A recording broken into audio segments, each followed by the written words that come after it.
Hi, Travis with Splunk here. Been working on a project with data being collected from vehicles into Splunk Core and using Dashboard Studio Builder to display these metrics. Now, one thing the team wanted to happen is to have a global refresh across that dashboard that they built. Let me show you how you can get that done. And I'm going to show you in version of Splunk 10.2.4 is what I'm running in my home office.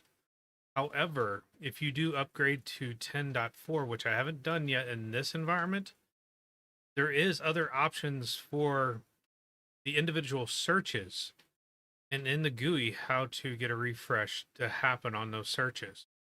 And I'll go into that in the documentation, and I will show you just a section of that 10.4 environment. I can't show you the whole page we're doing, but I'll show you the section where you can see where you can enable that setting. But first, let me go over how I'm going to update this dashboard, this PC power usage, and have it do a refresh of the whole page. First, let's jump over to documentation and how you can find more information to help you learn more. So what I did is I went out and asked AI just to see what it would say. And I haven't tried this top one yet, but I may give that a try unless I upgraded 10.4. I don't have to worry about this. Now, for a global auto refresh to apply all data sources, this was pretty spot on. And if you really want to see how to set this up, check out the Splunk Community page it links to, which brings up this one here. And if you haven't been out to Splunk.answers or answers.splunk, whatever it is, or community.splunk.com, please check it out because there's a lot of good, smart Splunkers out here that are answering questions, especially when you see Splunk Trust, like this person here. So I'll give a shout out to this person answering the question on how to set up a default refresh time, which was easier than I thought. So right here, you can see, and I already had it highlighted. I'm actually going to copy that. You go in and find defaults, data sources, DS search options, query parameters, and you put in a refresh, whatever you want it to be, every 60 seconds, 300 seconds, whatever it needs to be. So I'm going to go do that in a dashboard that I have pulled up, which was the power usage. But before I go over there, I want to quickly say that I am still using 10.2.4. There is 10.4 out there that you can go download. And with 10.4, there has been improvements and changes, especially in the UI. If you haven't seen 10.4 yet, there's some differences. Once I get my Splunk environment upgraded to 10.4, I'll maybe do a video on the changes to it. But yeah, the layout is different. Not terribly different, but different, especially, someone like me has been using Splunk since version 4 or whatever it was back in 2009. But here in 10.4, and I will, because I had access to an environment that has 10.4, I'll go in and show the setting in which you can set.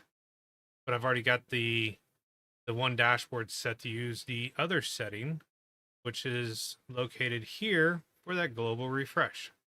Let's jump back over to Dashboard Studio that I have pulled up for my Hall PC power usage and have this do a auto refresh. Let's click edit. This is going to allow us to edit the dashboard now. This data only comes in every 15 minutes. So yeah, having it refresh every 60 seconds isn't really going to do much for me. Having it refresh every 15 minutes, sure. But I'm going to set it up for every 60 seconds so you can see the message it gives you. So here, if I click on global time range picker, I don't have an option to set up let's do an auto refresh. And however many seconds, we have to follow what this person was saying is go into defaults, data sources, DS search options, query parameters, and underneath of it, you'll need to make sure you put in commenter and then go in and edit see here, source. Now we need to go find defaults right here. You could come in here and start collapsing everything if that helps you to see stuff better. But it's right here, pretty close to the top. The defaults, data source, DS, search, options, query parameters. And you can see here, I don't have that option. What I will need to do is comma and refresh every 60 seconds. Now, once I hit apply and close, it will take me over, and you can see right at the top, refresh rates of less than 60 seconds might impact search performance. And that's the error message I was talking about. If you're going to have this go every 60 seconds and refresh, it may cause problems. Now, I did say power data comes in every 15 minutes. Yeah, that is true for the power data, but everything else, like my NVIDIA GPU, memory utilization, CPU utilization, that all comes in at a more frequent time. So once it refreshes, you'll see this page update. Now, what we could also do is put in, what if you want to change that time and you don't want to have to go in, or if you haven't given the user that's going to use this dashboard access to edit this dashboard, could we build a filter box or something to, hey, every so many seconds, I want you to go in and refresh, which I don't know if you saw the time actually changed, but did refresh once already. I'm gonna create, there it goes. It's going to refresh now, which this isn't really going to change much. This down here will. What I'm going to do is I'm actually going to put in a filter box. So do that, or text box. And then I want to call this, we're going to call it refresh every refresh seconds. Say that in seconds. And I guess we could change. I don't even know. I haven't tried anything. I have to look into it if you can do like minutes or anything else. But I'm just going to do, I think if I put in dashboard, if I remember correctly, it won't. Oh, here we go. No, we'll just leave it as refresh seconds. You'll know what I'm talking about here. As I click up here, because I don't want that token, call it to refresh underscore token. Oh, I was putting in, why didn't anybody warn me? I was putting that in the default value. So default value, I'll say 3, oh no, I'll say 60. You can see that, actually I'll do 300. Not that many. I may play around and try to get it to, I'll do it like every 5 seconds, so you can see at least go really quick. So now I've got a refresh token. I've got a default value of 300, and then I put this in a correct place. I am going to, I have to click save or anything. Click out of it. I'm gonna click the X on that, so now it shows me my default settings, but it hasn't taken place because I haven't went into the code and come back down here and find my refresh where it says 60. I'm gonna leave the S there.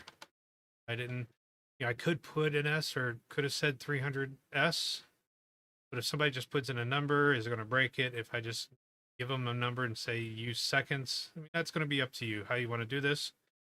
$, and we are going to say refresh. Funny, I did copy this, but I'm just going to type it out.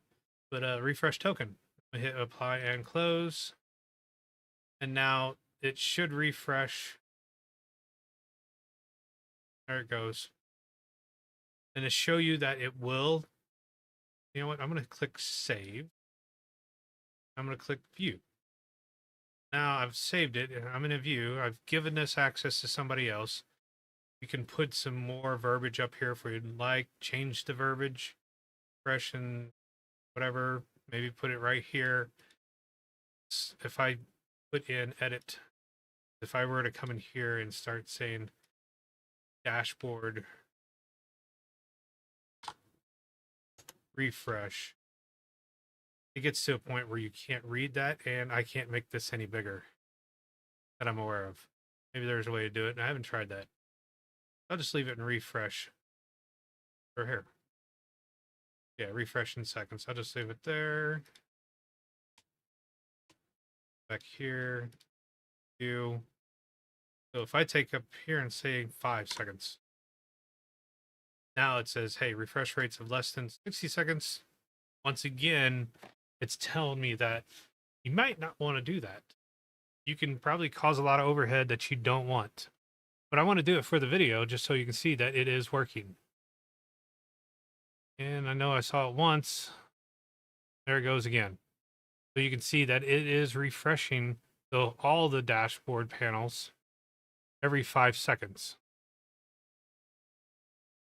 So let's jump over. I'm actually going to put this back to 300. Or actually, yeah, I'll figure it out later. I'll put it back to every 5 minutes for now. Oh, look at that. I didn't like that when I put it in or did it. There it goes. Just needed time to catch up because I caught it in a refresh. Now, let me go back. Let me go over to 10.4. And I will click on this. And yes, I can only show you part of this one because I'd have to get permission to show you the rest. Or once I get 10.4 installed on my home environment. But here is the environment that I was playing with. If you do go click on one of the searches, go back up to the pancakes and go up there and edit the search. In 10.4, you do get an option here, search refresh. And then I can put it on delay.